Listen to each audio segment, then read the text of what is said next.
Capítulo 11. Polímeros y compuestos. Clasificación de los polímeros.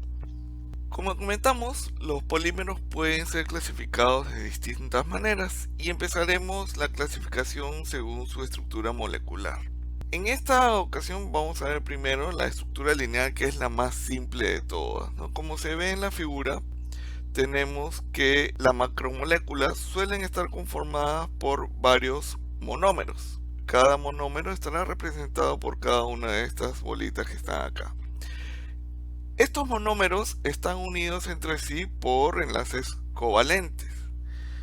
Y ustedes se preguntarán, ¿dónde se encuentran los enlaces de Van der Waals? Pues los enlaces de Van der Waals aparecerán de manera electrostática entre estas cadenas, justamente. Su crecimiento viene a ser unidireccional porque al momento que se forman es como que si fueran agregando vagones a un tren. Entonces yo tendré pues la locomotora y voy agregándole vagones cada uno, que representaría cada uno de estos monómeros.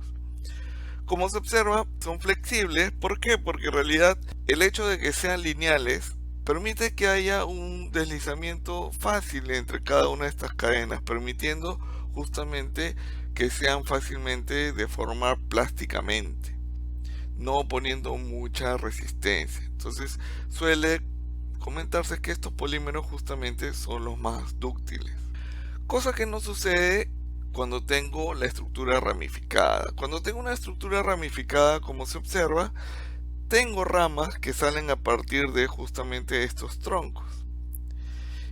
Y como ya intuirán, estas ramas suelen entorpecer el deslizamiento entre los troncos, aumentando de cierta manera su rigidez, disminuyendo su ductilidad. Sin embargo, esto también hace que disminuya la densidad de polímero. ¿Por qué? Pues obviamente entre esta estructura y esta estructura, ¿cuál creen ustedes que sea la que pueda empaquetarse más fácilmente? La estructura entrecruzada, por su parte, contiene las ramas unidas a la rama principal por ambos extremos. Entonces, si en el caso anterior la estructura ramificada permitía cierto nivel de desplazamiento, en este caso ya la estructura es más rígida aún, con lo cual la deformación plástica se ve más limitada. Muchos de los materiales elásticos, como el caucho, suelen tener una estructura entrecruzada, como la que vemos acá. Y estos materiales suelen formarse ya no por una adición simple de vagones, sino ya incluyen otros procesos que incluyen reacciones químicas irreversibles. Finalmente tenemos la estructura reticular, que se da formando redes tridimensionales. Es como si yo tuviera ahora estas ramas, pero a su vez unidas por acá o por acá. ¿Sí? Esa es la diferencia entre reticular y entrecruzada, que ahora estos monómeros no van a estar unidos simplemente por sus extremos, sino estarán unidos a más monómeros. Y estos polímeros suelen tener propiedades mecánicas y térmicas específicas, ya diferentes a la estructura entrecruzada. Otra clasificación que se tiene de los materiales poliméricos es según su comportamiento termomecánico.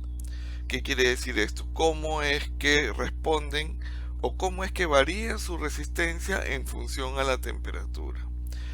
Entre ellos tenemos los polímeros termoplásticos, que suelen tener estructuras lineales o ramificadas. Ya de por sí vemos que son aquellos que presentan cierto nivel de deformación plástica. Ya que tienen esa facilidad para deformarse plásticamente, pueden ser sometidos a ciclos repetidos de calentamiento y enfriamiento sin que sean degradados. ¿Qué quiere decir esto en buen cristiano? Es que pueden ser reciclables. Yo puedo calentarlos, volver a conformarlos y obtener nuevas formas. Estos son los polímeros reciclables. Algunos ejemplos: el polietileno, el policloruro de vinilo o PVC, el polipropileno o PP y el poliestireno. Normalmente estos materiales son baratos, lo cual es la principal razón de su uso. Y en la actualidad ha tomado mucha mayor importancia el hecho de que sean reciclables. En esta tabla les presento algunas de sus principales características. Por ejemplo, densidad, donde tenemos materiales con densidades menores que el agua y materiales más densos que el agua, su resistencia mecánica, que es relativamente baja, y las máximas temperaturas de uso, que no suelen ser muchas veces superiores a los 150 grados. Muy probablemente ustedes hayan podido observar estos símbolos en muchos productos plásticos que ven en día a día, ¿no? Entonces los invito a buscar en los objetos que tienen alrededor y buscar justamente estos símbolos, ¿no? Que tienen normalmente un número, y cada número pues corresponde a un tipo de polímero. ¿Cuál es la idea? De que uno pueda clasificarlos, juntarlos y poder reciclarlos. Obviamente, al momento o antes de reciclarlo, yo tengo que separar lo que es el PET del PVC o del poliestireno, pues todos ellos tienen un elemento que los diferencia, que hará difícil pues al momento de reciclarlos. Otro tipo de polímero, según su comportamiento termomecánico, son los polímeros termoestables o termofijos. Y estos están formados por macromoléculas entrecruzadas. Recuerdan que conversábamos que estos suelen ser un poco más rígidos. Entonces, en realidad es justamente la razón por la cual presentan un comportamiento contrario a los termoplásticos. No toleran ciclos repetidos de calentamiento y enfriamiento, por lo tanto no son reciclables, y al contrario, si se les recalienta, estos suelen degradarse. Entre algunos ejemplos tenemos las esponjas, estas Scotch-Brite o estas para lavar vajillas, la baquelita, que sería estos mangos negros de las ollas que normalmente vemos, y por ejemplo las tapas de los inodoros. Si se dan cuenta, estos materiales son más rígidos que los polímeros termoplásticos y suelen también soportar mayores temperaturas de trabajo, ya hasta 200 grados muchas veces. Finalmente tenemos a los elastómeros. Los elastómeros, o más conocidos como cauchos, pero caucho digamos es un producto natural. Entre los productos sintéticos tendríamos el neopreno, la silicona, entre otras.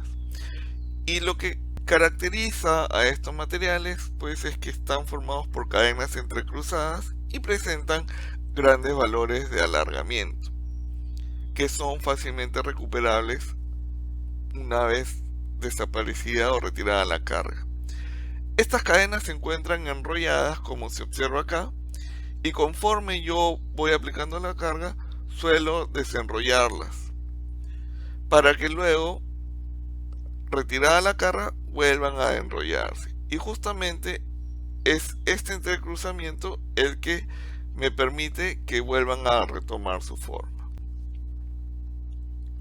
Entre los ejemplos pues les comentaba el caucho natural, el neopreno o la silicona, y fíjense, ve el porcentaje de ductilidad que suelen presentar, hasta 9 veces más, 5 veces más. Su temperatura de uso es bien restringida, entre menos 50 y 82 grados, o entre menos 115 y 315 en el caso de la silicona. Si yo salgo de estos límites, lo más probable es que si estoy por debajo se comporte de una manera quebradiza o frágil, o si estoy por encima, lo más probable es que llegue a romper alguno de estos enlaces o a degradarlos y perder obviamente sus características. Según su origen, podemos clasificar a los polímeros de dos maneras: sinterización por adición y sinterización por condensación. La sinterización por adición, que es la más simple, es una en donde no se generan productos secundarios, y es como se forman los polímeros lineales, por ejemplo. Entonces ya vamos viendo que es la que se genera justamente añadiendo linealmente los vagones a un tren, ¿sí? Entonces, en este caso no voy a tener productos secundarios y normalmente comienzan con un radical libre. Podemos diferenciar dos tipos aquí de polímeros lineales. Uno sería un homopolímero que va a tener monómeros iguales de un solo tipo, o copolímeros que van a presentar dos o más monómeros diferentes. Estos pueden estar alternados, pueden estar juntos en bloque, etcétera.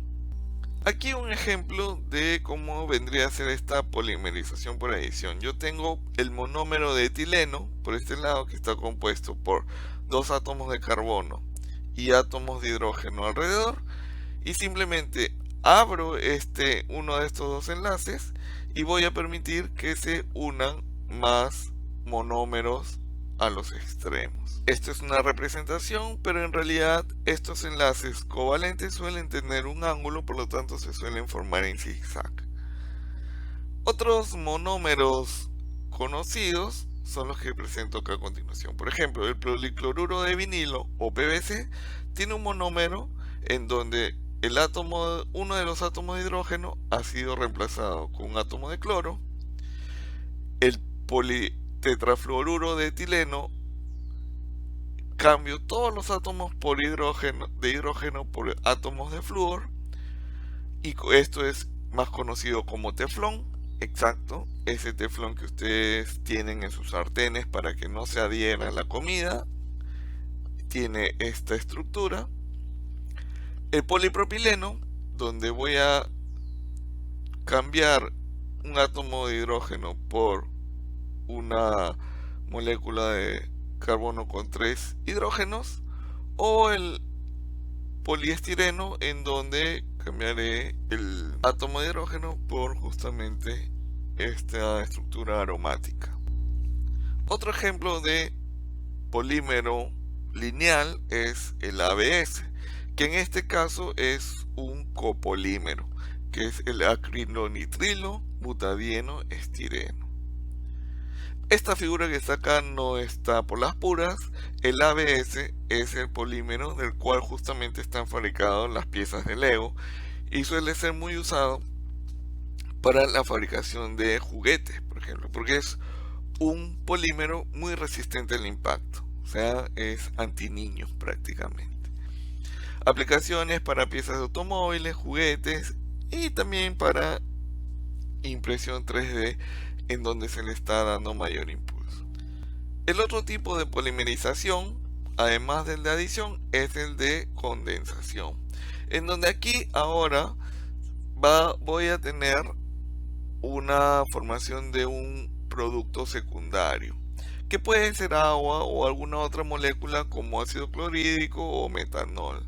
Normalmente suelen ser productos que aparecen durante las reacciones de polimerización y deben ser retiradas para que no entorpezcan esta reacción y también no generen defectos, pues a veces, si ustedes han tenido la mala suerte de haber visto un producto de plástico de muy mala calidad, pueden haber encontrado burbujas de repente dentro de esa composición, y justamente es porque durante su polimerización no se llegó a retirar estas moléculas secundarias.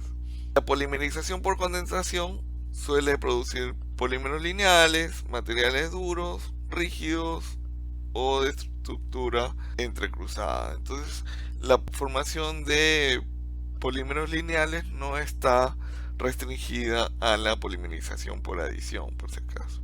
El nylon es todavía uno de los plásticos más apreciados y justamente es fabricado mediante polimerización por condensación. Una de las características de estos polímeros es ver el grado de polimerización, o sea, qué tan grandes fue posible formar estas moléculas. ¿Por qué? Porque este grado de polimerización va a poder determinar, es uno de los factores que me va a poder medir ciertas propiedades de los polímeros. Y este grado de polimerización consiste en dividir el peso molecular entre el peso del mero. Suelen tener valores altos de más de 1000 meros o 10.000 meros, ¿no? Entonces, Por eso que el peso molecular de estas macromoléculas es alto también, como lo conversábamos al inicio del video anterior. Para grados de polimerización bajos, yo voy a tener polímeros poco más fluidos, como aceites, sintéticos, ceras, y conforme yo aumento este grado de polimerización, tendré un polímero cada vez más sólido y rígido.